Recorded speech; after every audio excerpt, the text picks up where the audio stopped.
Masya Allah. Bikin merinding azannya ya. Bikin merinding. Kalau kita lihat secara postur tubuhnya, kita tuh nggak akan menyangka bahwa ternyata dari mulutnya itu mengeluarkan suara yang begitu merdu dan begitu indah. Iya, dan Rasulullah pun menyayangi anak-anak kaum difabel ini, dan ini sekarang menjadi tanggung jawab kita memenuhi haknya apa yang menjadi kewajiban mereka. Iya, betul sekali. Dan juga baru-baru ini kaum difabel juga ada yang menangi MTQ tingkat internasional. Begitu luar biasa mukjizat yang Allah berikan kepada mereka. Maka dari itu kita sebagai umat manusia, khususnya umat muslim, wajib untuk menyayangi mereka dan memperhatikan mereka. Dan seperti yang tadi Zizi bilang, bahwa menghargai mereka. Iya, betul sekali. Nah, selanjutnya untuk para muslimah nih, kebanyakan sekarang-sekarang ini banyak yang bertanya, kenapa sih kalau wanita itu bajunya harus menjuntai panjang, apa enggak najis? Itu nanti kita akan bahas tentang kesucian ujung pakaian muslimah. Iya, sesaat lagi, jangan kemana-mana, tetap di Berita Islami Siang.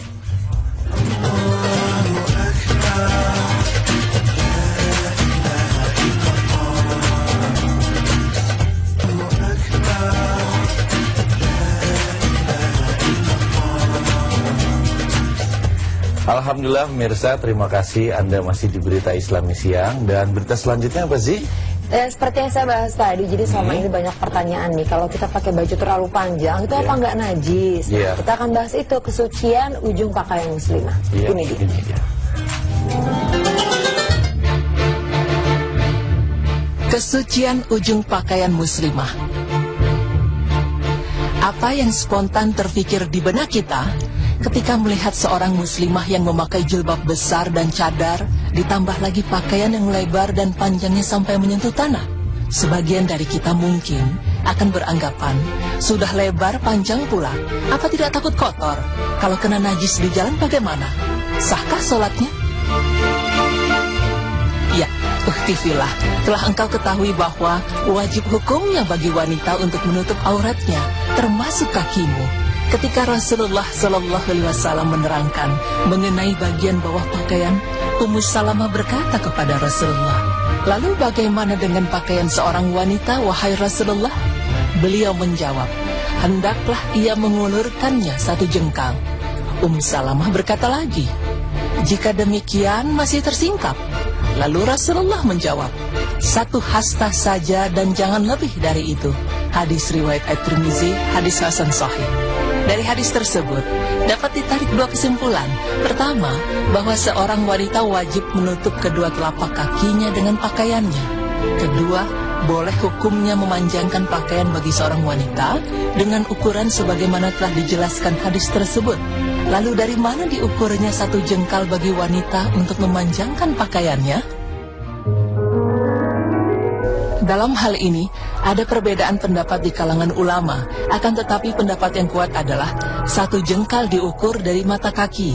Karena inilah Ummu Salamah berkata, jika demikian, kedua kakinya masih tersingkap. Lalu Rasulullah memberikan keringanan dengan satu hasta. Para ulama telah bersepakat, bolehnya seorang wanita memanjangkan pakaiannya di bawah mata kaki. Hal ini berbeda dengan kaum laki-laki di mana mereka disunnahkan untuk memakai pakaian di atas mata kaki. Jika kini pada dirimu timbul pertanyaan, lalu bagaimana membersihkan ujung pakaian wanita? Bukankah dengan ukuran yang panjang justru menjadikan pakaian tersebut memiliki kemungkinan besar terkena najis di jalan? Pemirsa beriman, perlu diingat kembali bahwa Islam adalah agama yang kamil atau sempurna dan syamil yang lengkap, yang menjelaskan setiap urusan secara detail sehingga kita akan mengetahui berbagai solusi dari permasalahan yang kita hadapi dan belum kita ketahui. Ini sebagai bentuk kemudahan Islam berkaitan mengenai cara membersihkan ujung pakaian wanita. Maka simaklah hadiah nabawiyah berikut ini dari seorang ibu putra Ibrahim bin Abdurrahman bin Auf, bahwa ia pernah bertanya kepada Ummu Salamah, istri Nabi SAW, "Sesungguhnya aku adalah seorang perempuan yang biasa memanjangkan ukuran pakaianku, dan kadang-kadang aku berjalan di tempat kotor." Maka jawab Ummu Salamah bahwa Nabi pernah bersabda, "Tanah selanjutnya menjadi pembersihnya." Hadis riwayat Ibnu Majah, Imam Malik dan Tirmizi, hadis sahih. Namun ada hal yang harus diperhatikan dan dipahami, bahwa ketentuan yang disebutkan hadis tersebut hanya berlaku untuk najis yang kering. Ketentuan ini tidak berlaku jika najisnya adalah najis yang basah atau cair. Imam Malik berkata, sesungguhnya sebagian tanah membersihkan sebagian yang lain. Hal ini berlaku apabila kita menginjak tanah yang kotor, kemudian setelah itu menginjak tanah bersih dan kering, maka tanah yang bersih dan kering inilah yang akan menjadi pembersihnya.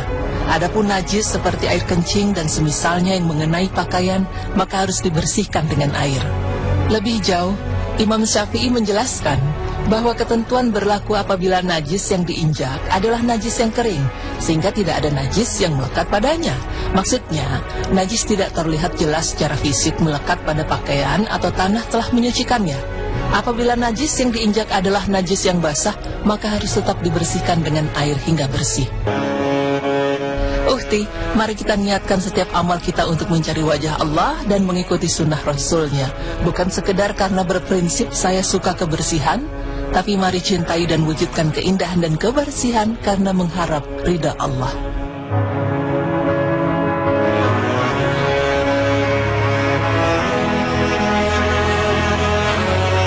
Pakaian wanita, maka simaklah hadiah nabawiyah berikut ini dari seorang ibu putra Ibrahim bin Abdurrahman bin Auf, bahwa ia pernah bertanya kepada Ummu Salamah, istri Nabi SAW, sesungguhnya aku adalah seorang perempuan yang biasa memanjangkan ukuran pakaianku, dan kadang-kadang aku berjalan di tempat kotor.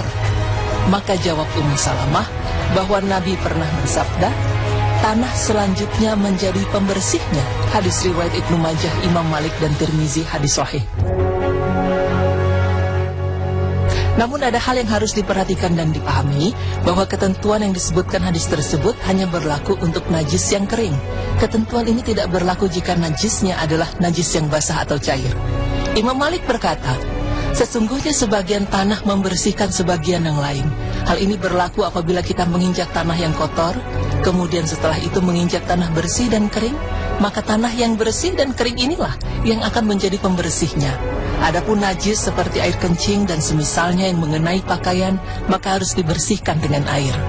Lebih jauh, Imam Syafi'i menjelaskan bahwa ketentuan berlaku apabila najis yang diinjak adalah najis yang kering, sehingga tidak ada najis yang melekat padanya. Maksudnya, najis tidak terlihat jelas secara fisik melekat pada pakaian atau tanah telah menyucikannya. Apabila najis yang diinjak adalah najis yang basah, maka harus tetap dibersihkan dengan air hingga bersih. Ukhti, mari kita niatkan setiap amal kita untuk mencari wajah Allah dan mengikuti sunnah Rasulnya. Bukan sekedar karena berprinsip saya suka kebersihan, tapi mari cintai dan wujudkan keindahan dan kebersihan karena mengharap ridha Allah.